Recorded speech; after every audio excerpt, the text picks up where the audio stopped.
This is a production of World Video Bible School. To God be the glory.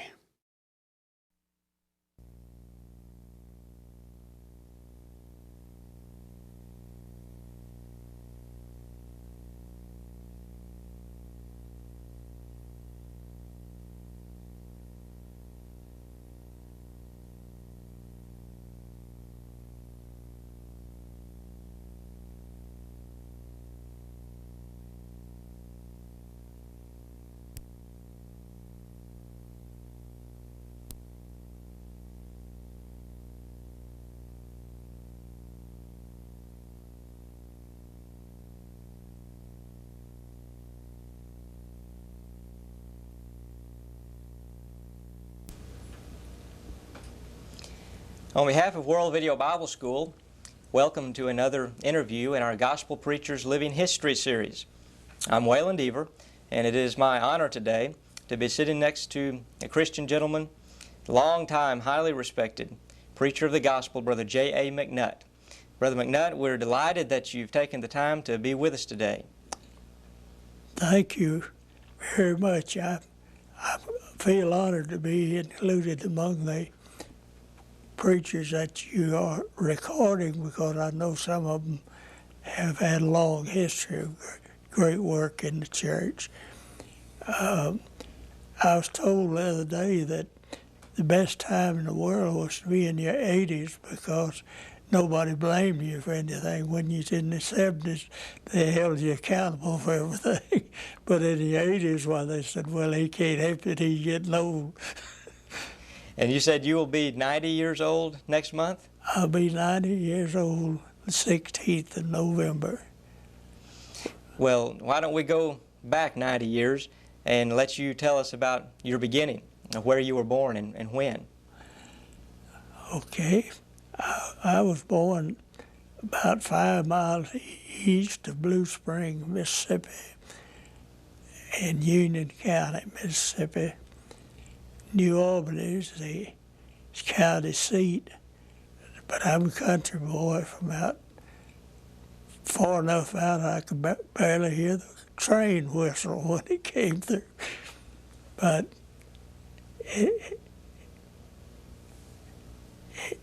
anyway, my experience was in growing up on the farm. Mm-hmm. My father died when I was 4 years old. And I started working on the farm when I was old enough to look above the plow handles. And that's kind of the beginning that I had, was on... Was that back in 1908? I was born in 1908, and out in the country, about 5 miles from Blue Springs. And were your parents members of the church? My mother was a member of the church. My father was not. He was a Presbyterian, and he died when I was 4 years old, so I don't really remember him, except I have a vague remembrance for a rather tall man. That's about all. But my mother told me that although he was a Presbyterian, he wouldn't accept sprinkling. He insisted they had to baptize him, which they did in his case. And although ordinarily it would have been sprinkling or pouring for baptism. Do you remember when it was that you first decided to become a preacher? Yes, I think I was I obeyed the gospel when I was 13. And I think from that time I wanted to be a preacher. My heroes were gospel preachers that I'd heard preach and involved in debates in the home community. So... Now, who were some of the preachers who influenced your early preaching? Well, I guess the greatest influence that I had as far as preaching was concerned when I got to Freed Hardeman was under Brother N.B. Hardeman and E.R. Harper gave me a great deal of encouragement when I was at Union University. So those teachers at Fred Hardman in those days, D.D. Wooded and the Burgett's brothers and Brother Hardman, and some of those men were very helpful to me. E.R. Harper was always a type fellow that could keep you interested and involved in something. So he and Brother Coleman Overby lived in Jackson, Tennessee, and Overby preached at Central and Jackson, and Harper preached at Highland and Jackson. And they, when they had need to be out of town or something, well, they'd put me on the radio in their place or ask me to fill in someplace and encourage me further than I felt that I was able to go, really. But they were men that were very helpful to me. Mm-hmm.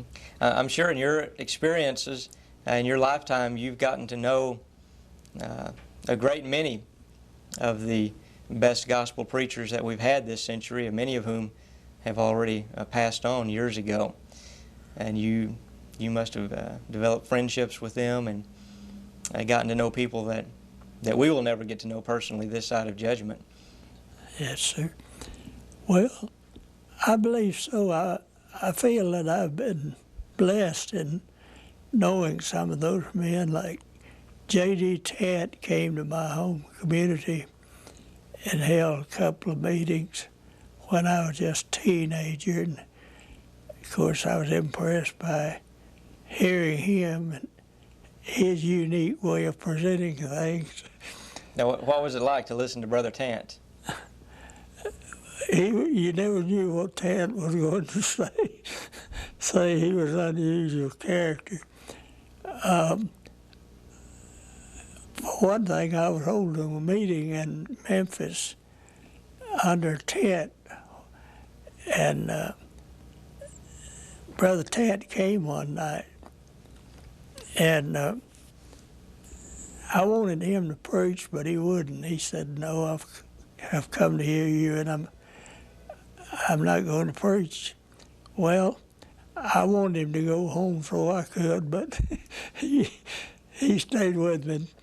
At the close of service, I shortened my sermon some, and I said, "Brother Ted's in the audience tonight, and I know some of you fellas know him, and he used to work here in meetings, and so I'd like for him to speak." And he came down, sat down on the platform, and had a walking stick. He tapped on the floor, and he said, "If this young man intends to preach," said, "if he calls on every idiot that comes along to make a talk in his meeting, he'll do no good at it." And he said, "I think he might make a preacher in the next 20 years. And so I don't know whether I ever made it or not. If 20 years passed, I didn't find out. Do you remember what your first preaching job was like? Yes. When I left Union University, I left under Dr. Williams' advice. I had gotten down from 160 pounds when I got out of high school down to 137 pounds. And I was working on the side and working till midnight on Sunday night, riding the bus out somewhere and preaching on Sunday, and then coming back taking a full course at Union University. Dr. Williams said, "Young man," said, "you're going to die if you don't get out of here." That was in the third year. I lacked almost a year having my degree. And I got a chance to go to Florida to be in the mission field. I went to Wauchula, Florida, to a small congregation that was meeting in a rented building. They paid me $10 a week. So I was highly paid, but preaching may have not been much better either. But I enjoyed working with him. I tried to do the best job I could. But naturally, I had to do other things in order to survive. And my wife stood by me on this. We worked in packing plants, packing oranges. I worked the grocery store until midnight Saturday night, till they closed on Saturday night. And Then got up and preached the next day? preached the next day. It was like that. There's an interesting thing. I worked for A&P Grocery, which is a big chain, and it was during the Depression, and you could take 5 pounds of rice in a 4 pound bag. You couldn't tell the difference hardly in the two. And the assistant manager told me, he said, if a fella comes in here and he buys 5 pounds of rice, so just give him a 4 pound package. Said he won't notice the difference. I said, no, I refuse to do that. I said, if I ever decide to steal, it's not going to be a pound of rice off some fella's on relief. I'm not going to do that. So the manager called me in and he said, go home, check out and go home. He said, come back and see me. A little later, he said, I'm going to change some things here. And he fired a bunch of people, including the assistant manager, and changed some things about the system, put a lady on the cash register. But he told me, he said, you could still ring up your sales if you want to. And I said, no, that's all right. I said, let the girl ring them up. I don't care to do that. But at least he learned if I wouldn't steal from him, I wouldn't steal for him. Mm-hmm. So it always makes a difference to stand up as a Christian and do the right thing. I think so. Where are some of the different places that you preach the gospel? Well, in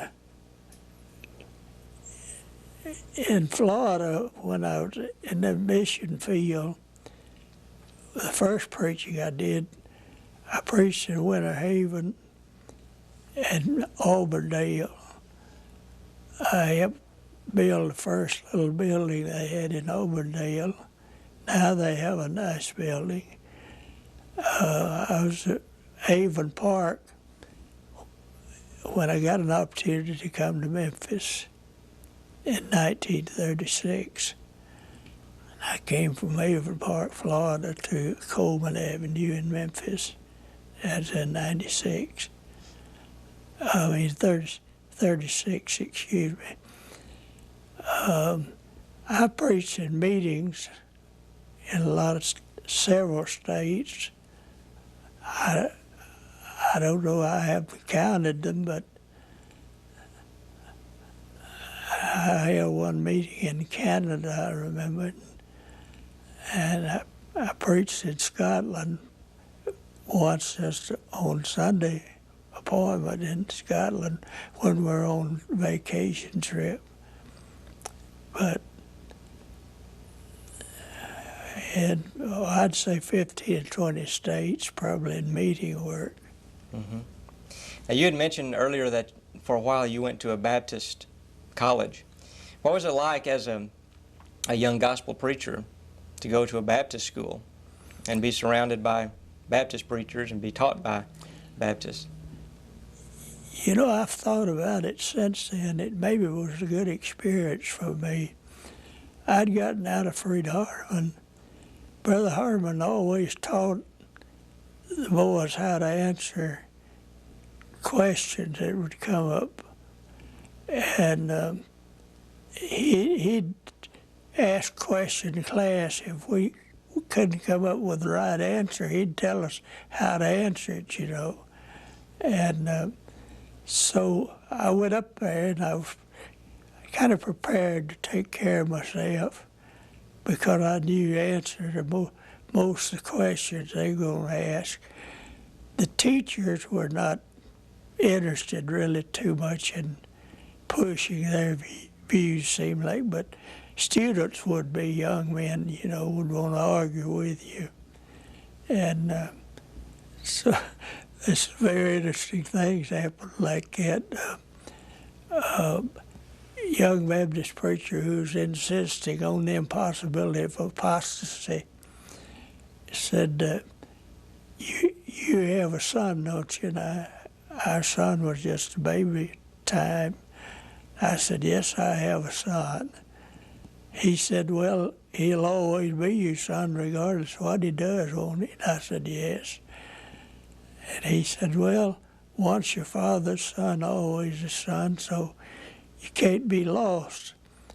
I said, let's turn that thing around. I said, whose son were you before you had your experience of grace? He said, I'm the son of the devil. I said, once your father's son, always your son. He didn't like that answer very well. Then I pointed out to him there was such a thing as being disinherited. And if you missed the inheritance, you'd missed everything. And so I tried to tell him what the Bible really taught concerning that.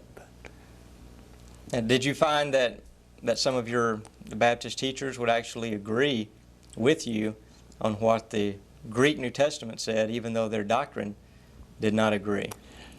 I think that was especially true of Dr. C.B. Williams, who brought out his own translation of New Testament. He had a Ph.D. degree and had taught at Baylor, and he was pretty true to translate everything just like it should be. And then they try to fit it in with Baptist doctrine if they could. But I know sometimes these Baptist preachers, young Baptist preachers, would get dissatisfied with him on his translation, and I would ask them, what do you think about your teacher? And they'd say, well, you can have him on that. They didn't like some of his translating, but he insisted that in Acts 2:38 that the Greek preposition "as" always look forward to a result to be obtained, that it was prospective in nature, never retrospective. It looked forward to a result to be obtained, remission of sin in this case, of course.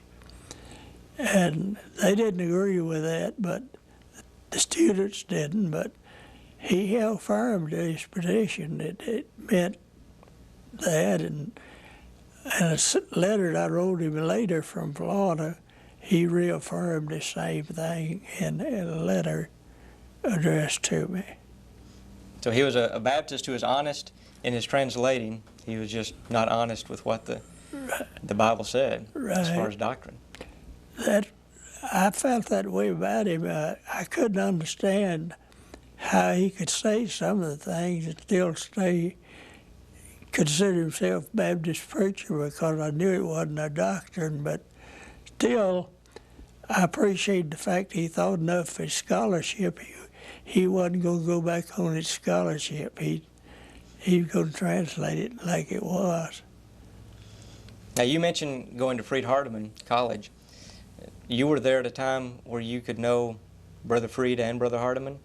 What was it like to get to know them? I knew Brother Freed more by reputation and by what fellow students there that had been in his classes would tell me, because he had just left and moved to Nashville at the time I entered Freed-Hardeman. About what year was that? 1928, in the fall of 28, I went there. They still had a high school department, and I finished the 12th grade and graduated from high school department, then went on to graduate from the two-year college. It's a junior college then. I graduated in the junior college class in '31, along with Hugo McCord was class president and I was vice president of the class. Of course, he went along further than I did. He got a lot of degrees and things I didn't get, but still, we were classmates at Freed-Hardeman, and I think he was one of the best all-around scholars as far as any subjects that he took. He was good at it, and I appreciated him. I still hear from him. He's about as old as I am almost. He's out in Oregon, where his son lives, Portland, Oregon now. And I get letters from him pretty often, some articles that he's written and so on, which I appreciate. Now, did you have any classes under Brother Hardeman? Yes, Bible geography and different courses under Brother Hardeman. And What was he like as a teacher? he was an excellent teacher.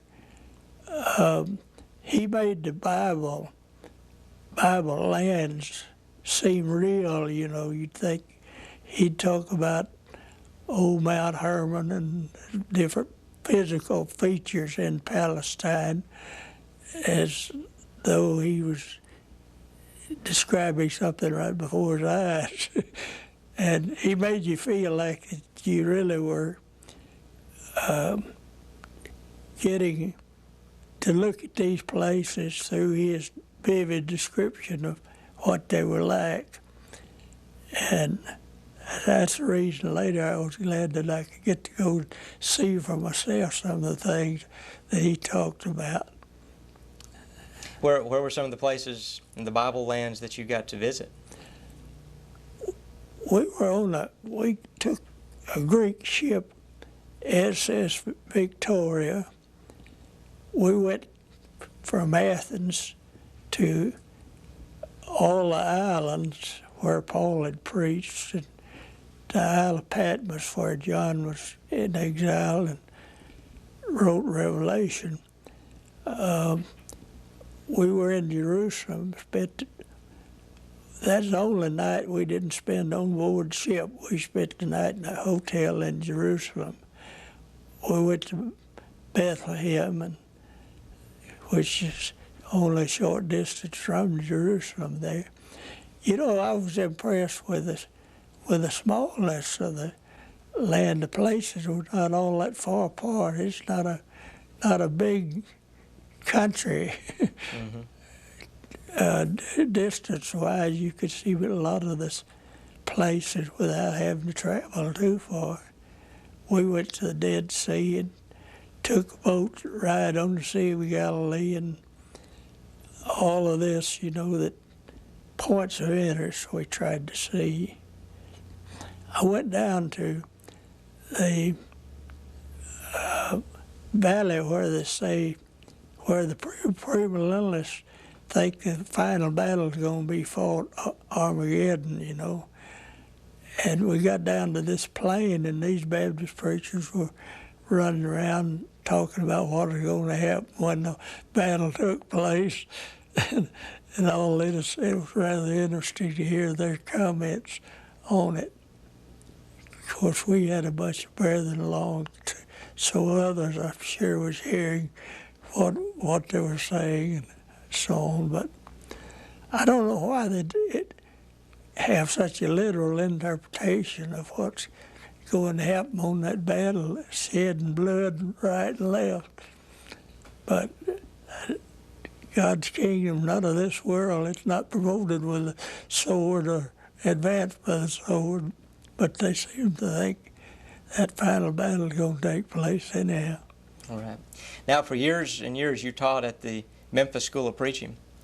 Tell us a little bit about your association with that school. I've taught in the school. The pen I have on is a 25-year pen. I really taught a little longer than that because I've had this pen for a while. After my wife got sick with cancer for 4 years, and I had stayed so close with her, I had to give up teaching for a while, but I had taught different classes over quite a long period of time.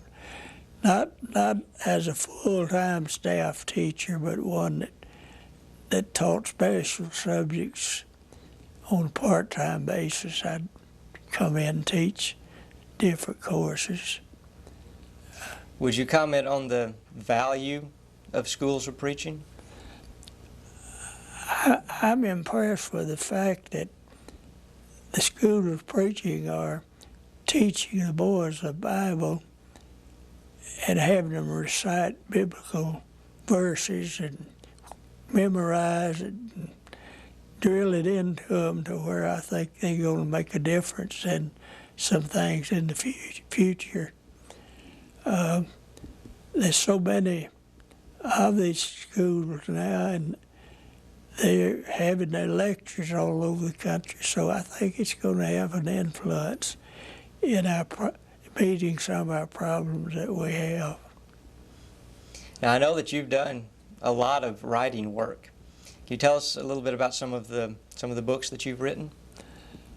Well, I have one hardback book, Life, Humor, and Biblical Briefs, and then a sequel to that, which is Biblical Briefs and lectures, contains some of the lectures I gave at the School of Preaching. Now, these are basically autobiographical, telling about your life. Okay.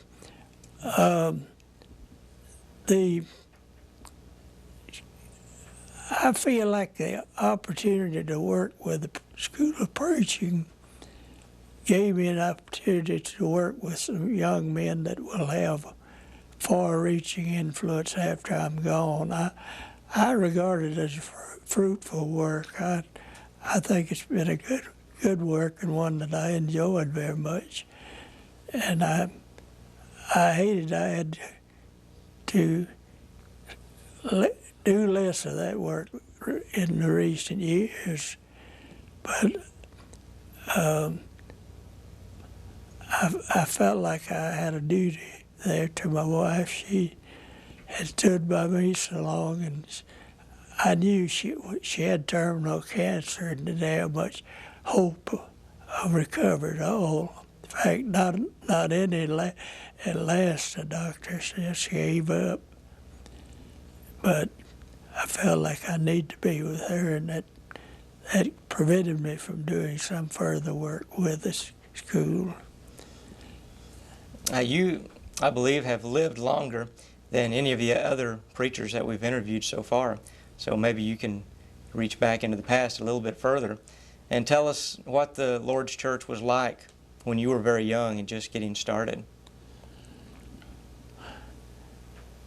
Well, the church is composed of human beings, and it's always had problems. There were problems in my day in some of the country churches not having sufficient facilities and having to teach without properly separated classes, because be teaching in an auditorium with curtained off and divided spaces to where you'd hear a teacher in the next room about as good as you heard the one before you. But that was a problem, but at the same time, people were interested more, I think, in a way, because I would hold meetings. In fact, I held 5 meetings for my home congregation after I was preaching, and I'd have people that couldn't find a seat in the building stand outside the window and listen. I had people sit around the edge of the pulpit. I had Presbyterian elders sitting up in the pulpit with me that I was trying to convert, and my uncle got with him and turned him off, I think. But anyway, people listened to you at least, and you'd get a hearing in a community, because if you had a meeting, why, the other people in the community would come, and they would give you a hearing. But it looks like now the thing changed around. It's somewhat different. Maybe the prejudices got in the way, and they decided they couldn't afford to come hear you. My uncle, who was a Presbyterian elder, told his wife one time, said, "That boy's the only preacher we got in the family, and I can't afford to go hear him."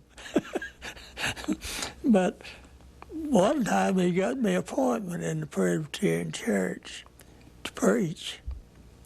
And, of course, I wasn't going to change anything to accommodate his situation. I just preached truth to him.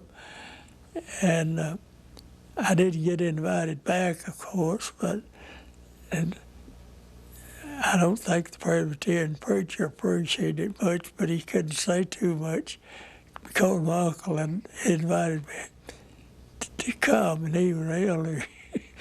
So, but anyway, there was more opportunity to get people of different faiths, seemed like, would come and hear you. There wasn't many places for them to go. Maybe that had something to do with it. It was near the town, and they finally could get down to town to the picture shows and these places of entertainment, so they didn't turn out as well. Because I knew that a lot of times the farmers were using it as a gathering place to where they could talk and exchange information, and some of them came maybe with other ideas than preaching. But anyhow, you could get great crowds together in those days. You think that the society as a whole today is not as interested in spiritual matters? I think that's one of the great problems that we're having right now, is a lack of interest.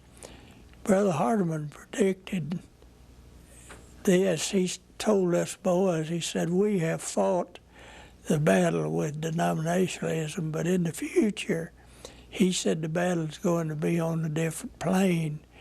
He said, "They're going to say in the future, we know the Bible says it, but we don't believe the Bible."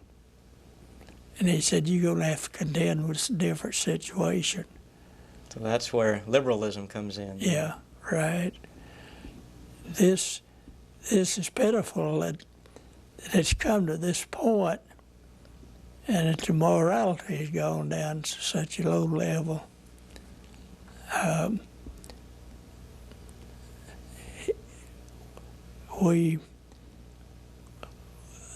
I was just reading a recent book by Judge Bork, who was nominated, or was going to be nominated to the Supreme Court.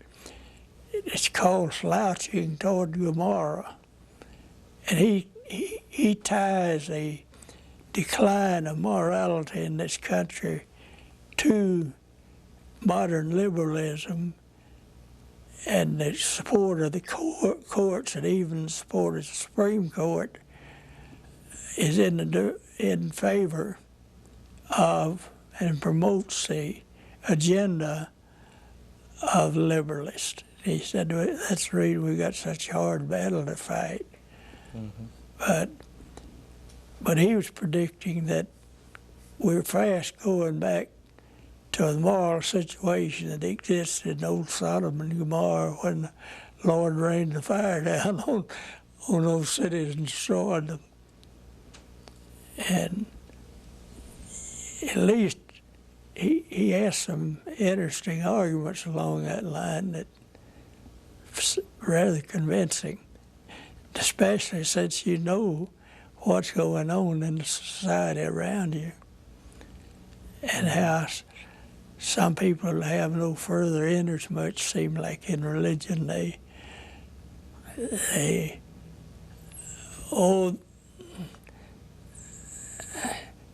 some of our leadership is going in this direction, and that makes it hard to fight the battle. When the President of the United States is charged with lying before a grand jury, when he openly admits to adultery, or he's charged with adultery, and lying before a grand jury, and then the people turn around and say, well, the economy's really going good. And so it doesn't seem to matter with him about the moral questions and the dangers of this kind of leadership. Just so we're doing all right, we're making money, and the economy's going. And you wonder what God will eventually do about it. Going back to your years of experience to draw on as far as the Lord's church is concerned, what do you see as the biggest threat to the Church of Christ in our day? Well, the thing that we've been talking about, liberalism, I've often thought is a primary threat. We had our battle with anti-ism, as we called it, but it would hinder the work of the church. But liberals destroy the church because they take the moral and religious foundation out from everything when they deny the authority of the Scripture itself. You don't have anything to appeal to. Every man becomes the law unto himself to do as he pleases. If we have just in the Bible, if we just have love letters, no law, why then every man is law to himself. And so the big trouble in the world today is that some people swallow that idea. Well, what can we do as the Lord's church to get back on track and to fix the problems that we have now? Primarily, we've got to get back to preaching the gospel in its plainness, simplicity. We've got to get back to exposing some of these things that are wrong, that are taking place in our society.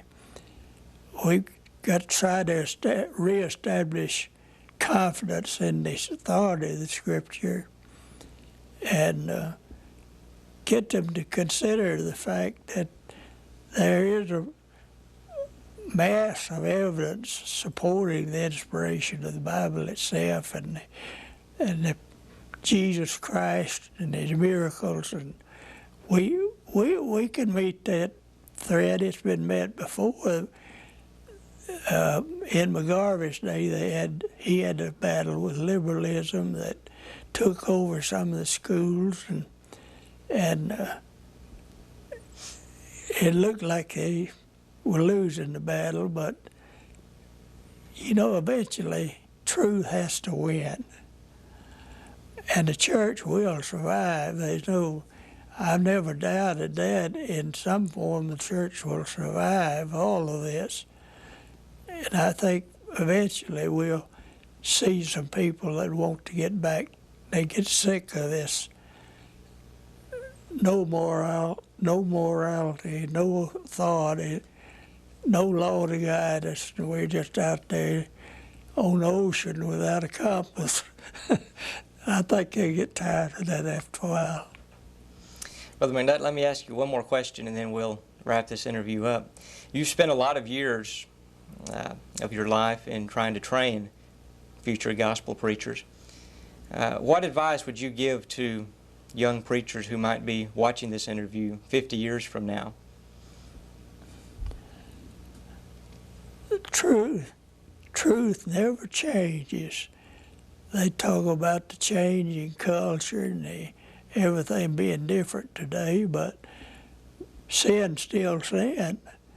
Man has a soul to be saved, and so the truth of God doesn't change. The conditions change in the world, and we have to fight the changing conditions. So you have to get back again to preaching the gospel, trying to reestablish the authority of the Scripture in the mind of the people, getting them to see that we have to have a guide. One fellow said that we became so enthused over liberty that we forgot that liberty has its walls. And liberty is the space between the walls of authority. And if you want to talk about the space between the walls, that's sensible. How much space is between it? But he said, if you go through the wall, all the walls down, that's spiritual suicide. And I think that's right. You can't survive with no law, no guidance, no authority. That's back to mob rule and living like animals. Well, Brother McNutt, we appreciate you. We appreciate the good that you've done in your decades and decades of preaching and writing and teaching young preachers, and know that the church has been blessed because of your life. And we want to again thank you for taking time to come over and be with us this morning. Thank you. I'm glad to do what I can. I'm sorry my voice is very poor at the time, but I've been through several experiences lately that left me in less physical condition than I should be. But I'm glad to do anything that I can with whatever limited means I can.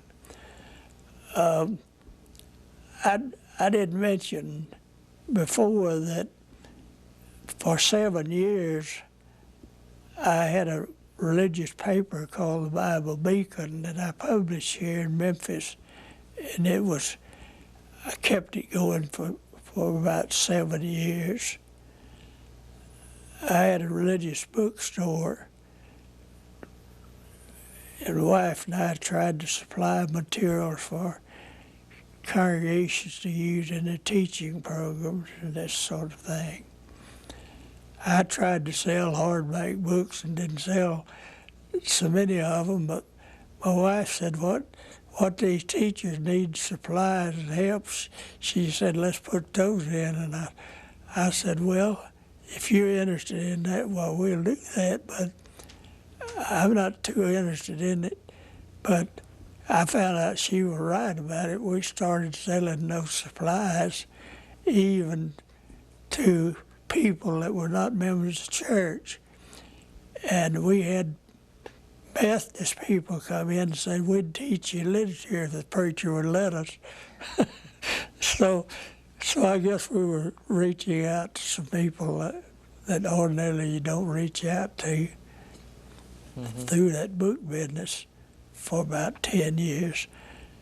And then I sold it to Gospel Advocate Company, and they continued for a while and then decided to consolidate their efforts in Nashville and Dallas and close a store in Memphis. I wouldn't let them close it if I hadn't been too old to have to assume all the responsibilities again, trying to get it started. Well, again, Brother McNutt, we appreciate you. We appreciate all the good that you've done. And thank you again for coming over. Thank you. I'm glad to come.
This is a production of World Video Bible School.